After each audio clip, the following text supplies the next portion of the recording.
ndị be anyị mma mmanụ nkọ nọọ ihe na-ada agbagwoju m anya nsị ka ntụpụta taa ka anyị tụlee ihe ahụ bụ ndị be anyị ndị Igbo anyị na-eji afa ndị ọcha were emela afa nna ha ịpụta nnọọ ife onye Igbo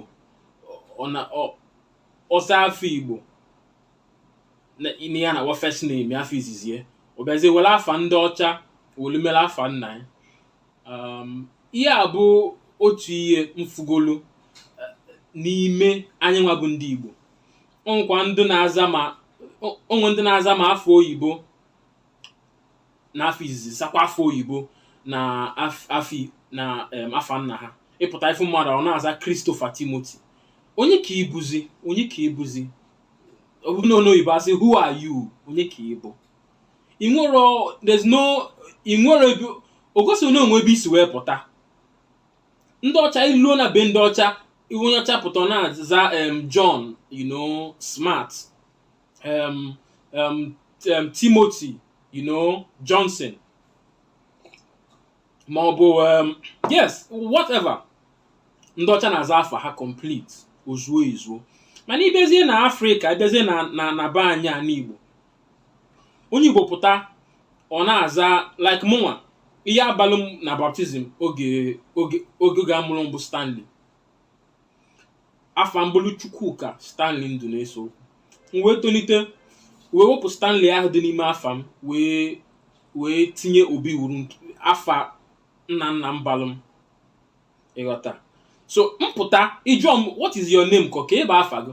Azanga afa m bụ Chukwuka, ma kpọzuo Chukwuka dibịa agwọ ndị ọrịa.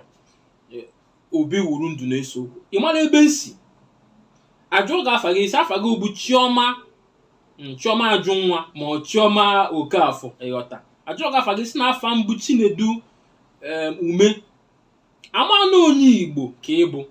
Ọ bụghị pụta ajụọ gị what is your name? Ndị bụ afa gị ka afa gị esi na afa mbụ Simon Solomon.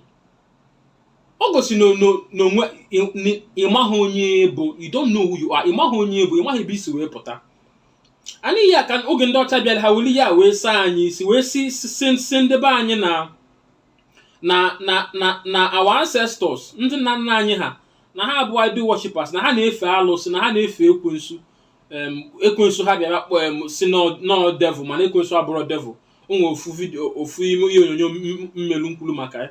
Ọ bụ na ị na-ebe jenene. So ha pụta ha golisita ndị be anyị si na afọ eji wee mara anyị bụ ndị Igbo, not the fetish in their word, no, is not a Christian name, no Christ-like nke nwa is not holy. Ndị be anyị wee kọngacha ndị Igbo isi. Onye Igbo pụtazie ọ na-enyoko ọ na-aba ọhịa, ị na-adọpụta isi apụta n'ọhịa, ọ sịgo n'ọhịa ka mma. Anyị dowesicha afa anyị. Onye pụtazie ma o nwere ike afa nna ya bụrụ Osuagwu. Ọ pụta kọnga ya isi na Osuagwu nọ na nke nwa Osuagwu nke nwa nọ ndị akpọlụ jee ha anya alụsị n'aka na alụsị iwe ekwensu nke nwa na alụsị the evil. So na ha wepụ Osuagwu, onye ahụ owezie Osuagwu tụfuo welu blessed tinye ma welu gifted tinye ma ọchọ afa ndị ọchọ ofu European name, ọchọ etinye isi na Britain, ọsọ etinye isi na Germany. Bụ na ọfụla afụkwa ha n'afa malụ mma o wele etinye by as afa nna ya. Ndị be anyị ọjọ wulu udene si wuo nkapụ. N'oyibo it is damn wrong. Ọdụ damn insulting to anyị nwa bụ ndị Igbo na-apụta nnọọ onye Igbo ha amazi onwe ya. As onye Igbo kama sef anyị kwesịrị ị na-aza afọ izizi as afa ndị ọcha. Mụnwa eji m onwe m amatụ. Stanley dị n'afa m adịghị na my documents. Ịga na High Court na Abuja, ihe ewepụgo m the Stanley publishing a newspaper so many years ago. Ịghọta? Maka na Stanley, for instance, Stanley na-abalụ m ke ihe o menuru a table Greenland, that is pụta nnọọ a table land ebe nwere carpet grass. Oh yes, Stanley menu. Ke ya na-azalụ table land for. ebe nwere obi wuru ịghọta ihe nji emewe tụpụtawa okwu a bụ na ọ bịa dịzie ka ndị Igbo na anyị amaghị ebe anyị na-eje ma ọ na anyị amaghị ebe anyị si. Anyị nwere ebe anyị si, anyị bụ ndị gboo, Igbo dịbalụ gboo. O wee dị mma na ana m abaghị ka mba ka ụfọdụ ndị n'ime anyị na-aza afọ oyibo as afọ izizi ma ọ bụ afa nna ha bịa wewe iwe, mana mba ọ bụghị iyi iwe. Biko n'ụmụ Igbo ka anyị chighata na Igbo dị mma, Igbo dị ụsọ. Ọ bụrụ na afa nna gị nwere ihe dị na anyị nwere ike ndị na-aba onwe otu secondary school mate m afa nna anyị bụ Udensi, ọ bụ Udensi, so ọ bụghị nsị, Udensi. So ọ bịa mechaa ọ bịa baghalịa ude something, mana ọkwa afọ Igbo nke ahụ ekwe anyị na-edi n'ọkwa afọ Igbo ka ọbalụ na obupụcha ha Udensi totally bịazie tinye John Paul ịghọta, ma ọ chọọ ofu afa ihe ndị ọcha na-akpọ saint, ha bịa kpọcha ndụ nna nna ha saint, bịazie nna nna anyị ma ndị ichie mechala ezigbote ihe ndị nwụrụ for people that died for us, ndị nwụrụ for maka anyị nwa ma ndị nọ ebe a na-azọ ana ịlụrụ n'okịta na nna gị nọ ebe ọ na-azọ ana ahụ wezọzọkịta ana wee nwụọ, enye ya isi ọnwụọ, ọzọta enye ule ọnwụọ ịghọta. Ịpụtazie isi na nna gị ahụ bụ an evil man, n'ọzi afa onye ọcha, ancestors ndị ọcha abụzi the good person. Ife a na mbụrụ na nna gị ahụ, that is ọ bụ na enwere m ikike from ebe nọ na ana mmụọ mpịakata gị ụtalị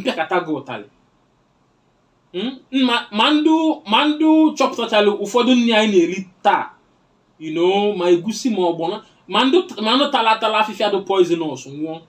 These are people who died for us. These are people masị they died for our sins.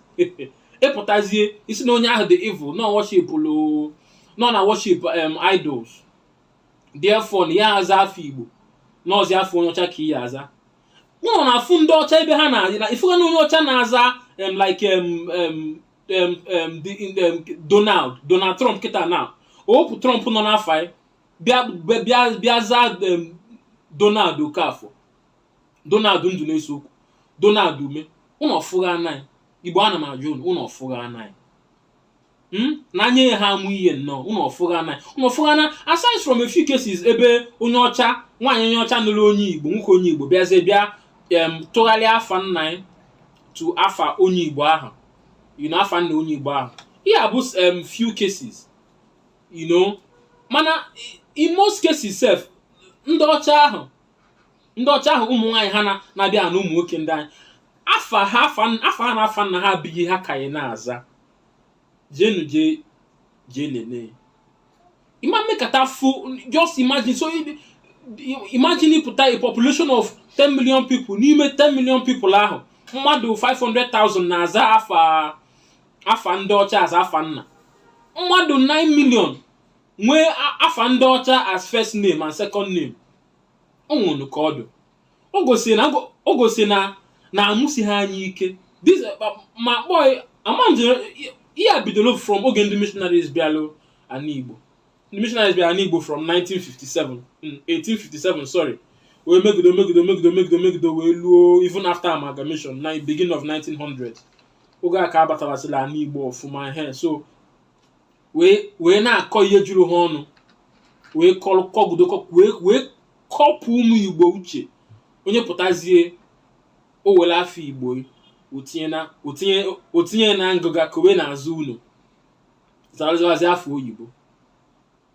Ụmụnne m ụmụ Igbo, ka anyị chighatanụ, ka anyị chigharịanụ, ka anyị mara ihe, ka anyị maa na Igbo dị mma, Igbo amaka. Nsụọ n'oyibo, it is beautiful to be self-conscious. Ịmara onye ebo, it is beautiful to, ọ dị mma mmadụ inwe ebe o si, to have an identity, your heritage. Ka anyị chighatanụ, onye na-aza afọ ka anyị hapụ ndị nwere afa English n'etiti afa ha, nke ahụ ka ya ekwe dị onwe ike ị na-aza Ifeanyị Silas Okafọ ama na Silas bụ afa mbite ebitelu ndị ọcha due to maka ụfọdụ ndị bụ Christians ghọta. Anyị hapụgodo nke ahụ ofu nneji nke ahụ ọ nọ ka anyị dogere ya n'akụkụ. Nke kacha mkpa bụ ndụ ji afa ndị ọcha were mere afa nna. Asị m unu malụ na ihe Igbo malụ na ihe otu nsi okwu na mgba na-ama aba mba na-ama aba mba na o so emetụta m n'obi ka m si ekwu ya.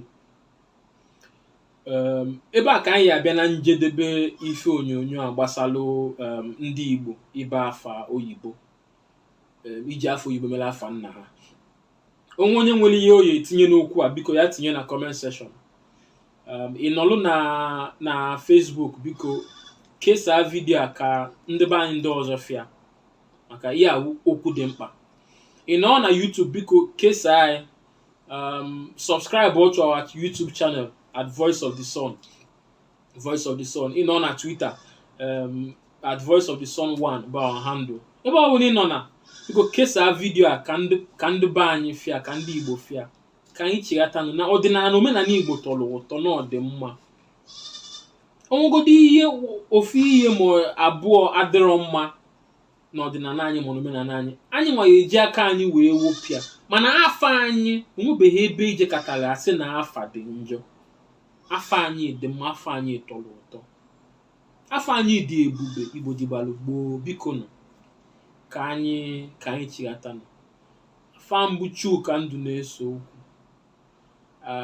Awụ m onye edemede na voiceofthesun.com na-akụzikwa nkụzi otu a nsi wee na-eme taa na voiceofthesun.com. Onwe ajụjụ inwelu you can comment, nwere ike ide na comment section. Onwe ihe chọọ ịgwa m personally, nwere ike send ya message na ebe onye na-afụ ife onyonyo a, ma send ya an email at newsdesk@voiceofthesun.com. Ọ ya amasị m ịnụ iyi nwere ịgwa m. Ebe a ka mma bịa na njedebe ife onyonyo a. Ọ ya dị oge ọzọ ụmụnne m, ọ ya dị oge ọzọ ka ọ dịbanụ. Mgbadalụnụ deemenụ.